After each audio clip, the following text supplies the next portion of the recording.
welcome to another edition of the Coaching Hour. I'm Paul Rotherham, coming to you straight out of Benoni. Lovely to be here as I'll introduce you to the team with you once again for a great journey.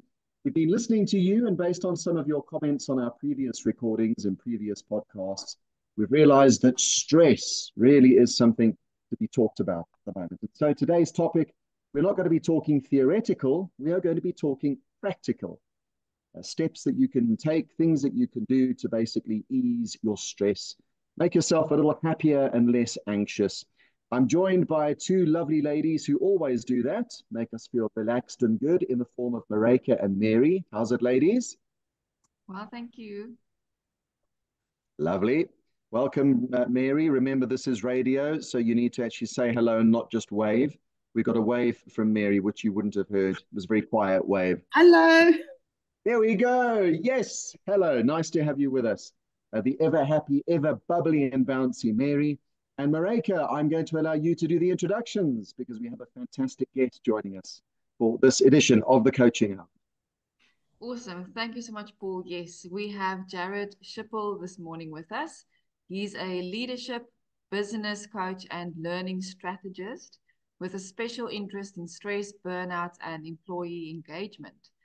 So thank you so much for joining us, Jared. As Paul mentioned, stress is a very important topic of late, and burnout, etc.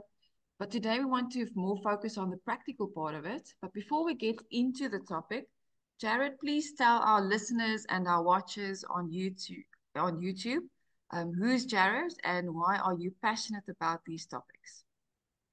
So thanks everyone for having me this morning.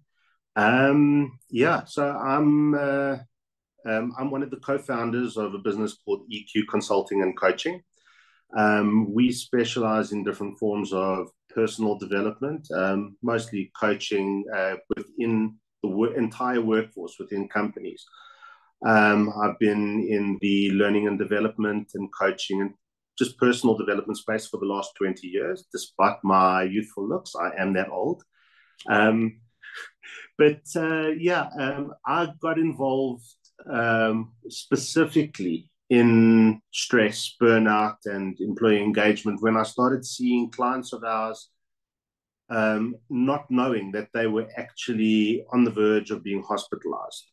When I saw with my partner and myself how we were driving each other and driving ourselves, but just not making the time for ourselves, not being able to function at our optimal.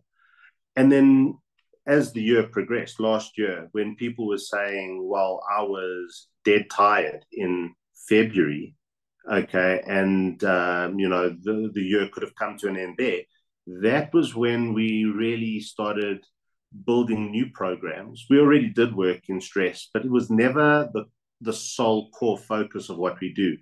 Now it's horrific how many businesses are literally requiring these sort of services, and some of them are so simple that people can help themselves with. Thank you, Jared. Yes, I think it's become a very important topic because, like you say, and some research have actually shown that more and more people are getting burned out sooner in the year, where it used to be towards the end of the year, and it's now February. And most people that I speak with, they feel already overwhelmed. It's like this year started in overdrive. So it's very important to have those practical strategies that we want to talk about today, because I think the management of that stress has become more and more important in the society that we find ourselves in. No, definitely. And I mean, just to add to some of your stats just quickly, in 2022, Gallup ran an international poll. And what they found from the people that they interviewed, and this is across the world, business lost approximately $9 trillion simply because of burnout and stress and related disorders. In South Africa last year, a study was done and approximately 150 to 160 billion rand was lost in business simply because of burnout and stress related issues. With some of the other stats that I'm hearing, 80% of the workforce is disengaged. Now, if we're not connecting, it's primarily because of our stress. And yeah, it's scary. But because people are burning out sooner, how productive are businesses? How productive are those people? Are they're showing up for themselves, their family, and their colleagues? Probably not. Question for you, Jared, and I know this is quite an open-ended question. Sorry, Mareka. Is this due to stress and pressures that we are putting on ourselves, or is it largely stress and pressure that others are putting on us? Because a lot of this is all in our heads, isn't it?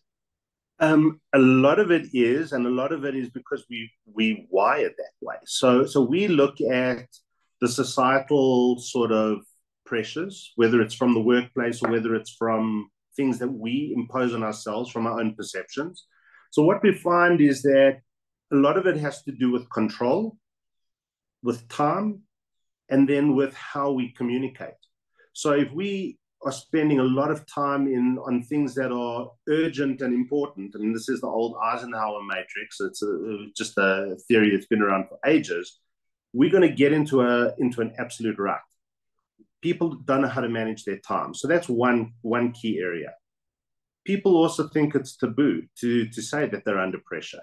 So we put so much pressure on ourselves, and we're not actually communicating with other people. We don't know where we stand, and they don't know where they stand. That creates a huge amount of conflict. And then to a large extent, when we're not in control of things, or we feel we're not in control, as so many South Africans do at the moment, unfortunately, whether it's electricity, whether it's water, or any other, a myriad of other things, that's a huge problem. But what we find is we also use, we partnered up with a company from America that actually has built a coaching platform that allows us to look at the neurotypical type profiles of people. And we're finding that certain people are more prone to stress, depending on their brain dominances, funnily enough, and their other dominances with modalities. So that's something we're noticing more and more. The thing is, innate abilities or innate responses can be unlearned. We do have the ability. So yeah, we're rats on a wheel, unfortunately, Paul. And we feel that we have to overperform. We don't make the time for our families, for ourselves often. So even if you do make time for your family and for other things, where's your own personal time? Where do you fit that in the day? Where, I mean, to take the old Bar One ad, when you need a 25-hour day, unfortunately, we probably need a 48-hour day in some cases. So the solution is not as easy as eating chocolate. It would be great if I wish it was. Then I would be super healthy.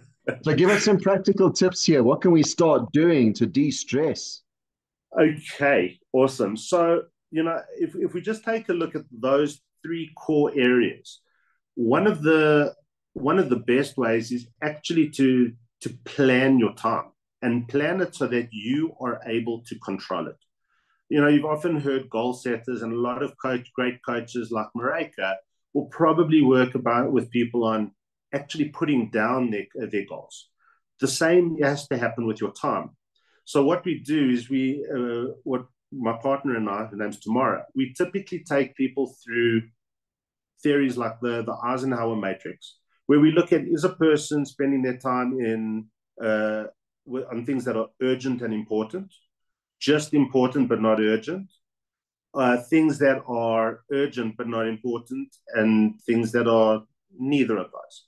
So what we do is typically what I'd like people to do is write down a simple a table. What do you do during the day? What are the tasks that you do? It could be in your personal life. It can be things that you also do in your work environment. Then also in the next column, is this something that is urgent or not urgent? Next column, is it important or not important? And then look at the amount of time in the last column that you are spending on that. What we're doing is we're making the unconscious conscious here. And typically what we would want people to do is then see what percentage of their day they are working in those sort of spaces that are urgent, and important. If you're spending a lot of your time in things that are urgent and important, it's called quadrant 1 in the Eisenhower matrix, and I'm very happy to send you more information. That is when a person is in crisis mode. Those are things we need to try and avoid and diminish as much as possible. So if you're spending more than, say, 15 to 20% of your day there, your stress is steadily or rapidly building, depending on the type of person you are. So the first thing I'd like to suggest is that we look at a very practical, very quantifiable way of looking at how we can overcome stress. There are other things that I really advocate strongly for. So when we look at stress, we look at it, do you hold stress in your mind? Do you hold it in your emotions? Do you hold it in your body physically? People, shoulders, back, etc. Or do you find that you also have diminished purpose? Is the joy basically sucked out of your day? And then based on that, there's a number of different sort of techniques that we use with people. So mindfulness is a very powerful one.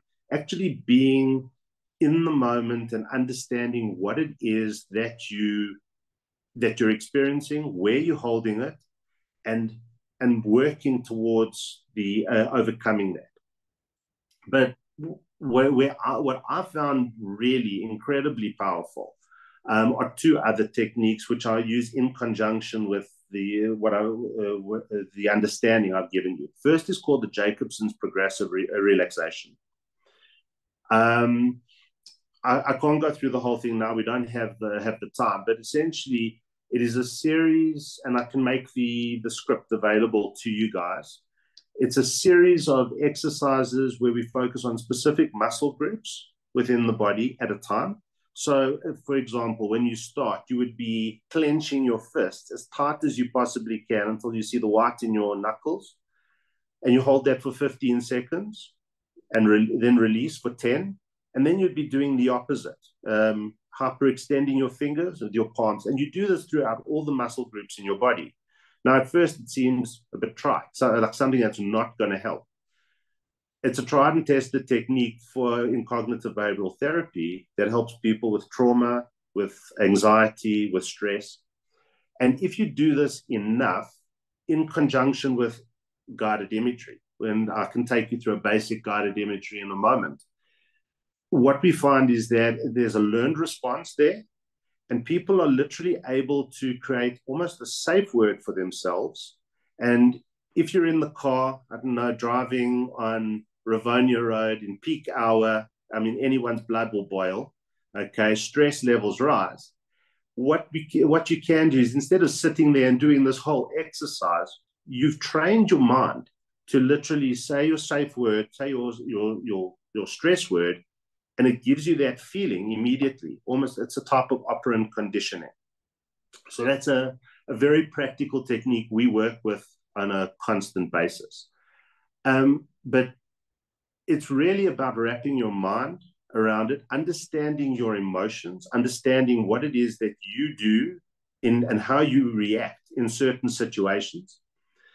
And then the other thing is, well, often stress is caused by other people. It's not always just sitting in this world that we control. So we use, I'm sure a lot of people here have heard of SMART principles. Within our organization, what we've done is we have a form of action planning that we do with our clients and ourselves. We add in 2 extra elements. So SMART is typically specific, measurable, achievable, relevant, and time-bound. But what we're finding in today's day and age is that people are not looking at the ethical component behind it. And so that's the E in SMART principles. And then rewarding yourself. Actually giving yourself or rewarding the other person. And what we find then is that the pleasure centers of the brain are actually being activated, and the person is feeling more recognized, more seen, and that starts reducing stress levels as well. Now, what I'm telling you is a basic planning process, but it has an ongoing effect for people you work with, as well as yourself. It can be applied internally and within yourself. The challenge for some people is that they are just naturally wired in a way that is very difficult to remove stress from the environment. And that's pretty much because they're more prone to two major modalities, the visual modality and also auditory.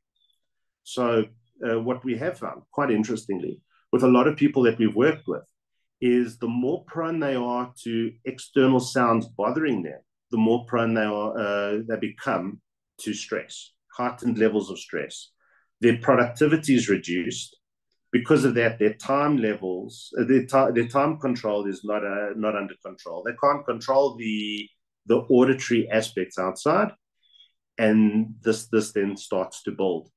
So if you are someone who's very susceptible to sound, what you could do is rather work in an environment where there's a consistent sort of music that you're comfortable with, or work in a soundproof booth, or in as quiet an area as possible. It's not always possible. Coffee shops wouldn't be ideal for a person like that, but we're finding more and more once that element of those external modalities, external senses are controlled, people are more in control of their emotions and their thoughts. Enter noise cancelling headphones. I just bought my wife a pair for her birthday, and already she's loving them because she works in an environment where it's wonderful and it's chatty and it's friendly and everybody's always keen to tell you their news, but it can actually take you away from getting things done. So now she's got these noise cancelling headphones, and I suppose it's also strange as humans, if you see someone wearing a pair of headphones, you're naturally inclined to not interrupt. It's almost not only for the person who's wearing them, but it's a display of, I'm busy. It's boundary setting. Yes, absolutely. Exactly. And that's a great one. Noise cancelling is probably one of the best ways of actually giving people the opportunity to just concentrate on what they need to be more productive, and it has a profound effect on reducing stress. I can actually see that. I mean, for myself, I can't stand noise interruptions, and it adds a layer of stress in the background, I guess, if you don't realize how big impact that have. I quickly want to take a step back, Jared. You mentioned the Eisenhower matrix, which I'm sure many people are familiar with. And the interesting thing that you said is if you spend most of your time in the first quadrant on things that's important and urgent, then your stress levels are heightened. I used to think that that's where you should spend your time on, and not spend too much time on the stuff that is important, but it's not urgent now. So how do you get that balance in terms of, or is it a perception that everything is urgent? It's a great question. So funnily enough, just about everyone I talk to says we should be in quadrant one. But think about the three things that I mentioned that are causing heightened stress, and one of them is time. And urgency is a time-bound constraint, but it's imposed on you. So we don't even have the control. So if we gain control over our time, we can then create a lower dependence on those urgent sort of, if you have a client that basically is saying to you, listen, I need this done now. Yes, get that done. But this is why I use the smarter principles in conjunction with that, and make it easier for people to understand where they are spending the majority of their day through that little table that I've just mentioned as well, that little matrix that goes in conjunction with the Eisenhower. So it is challenging. In certain industries, there's, if you're looking at, say, the medical industry, especially if you're working in an ER, it's urgent all the time. There's a reason that doctors are completely stressed. Long hours, and people are coming in. You don't know when someone is going to be ill or gravely wounded, etc. That's a bit more challenging. But outside of that time, you need to be able to find something other than just sleep that is actually going to put your mind at rest. It's going to give your body that calmer feeling. So if you can't affect change in your workplace, then you need to actually create that extra time in your personal space, whether that's with your loved ones or yourself. I often use the analogy, though, where, when you get on a plane and the air hostess says, if the cabin decompresses and those little yellow masks come down, put it on yourself first before your child, because you are useless to your child if you don't have oxygen. Time is your oxygen. Give yourself some kind of time during the day, whether that is doing something like going for a walk, reading, doing those the adult coloring books, if that works for you.